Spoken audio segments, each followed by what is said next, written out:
record. We got to remember, Michigan families are paying about $1,000 more per month thanks to Kamala Harris's policies. Think about that. You gotta spend $12,000 more every single year just to afford the things that you could have afforded when Donald Trump was president.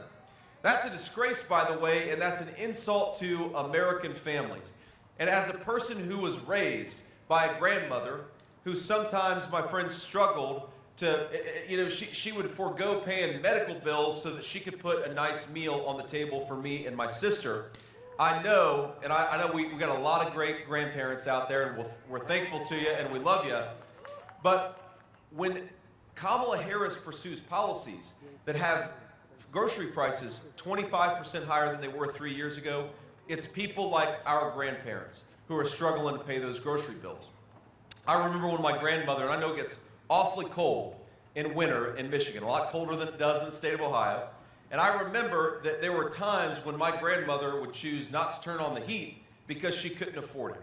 And I happen to believe, and I know Donald Trump believes, that this is the richest and most prosperous country in the world. If you work hard and play by the rules, you ought to be able to turn your heat on in the middle of a cold winter night.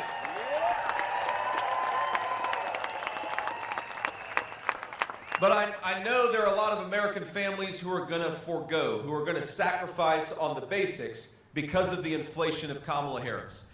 And I know there are a lot of Americans who are watching on TV or are going to see some of these clips later. And I just want to say, I think I speak for every single person at this rally, that if you work hard and play by the rules, Donald Trump and I are going to fight for an economy where you could provide for your family however you see fit. That is the American dream.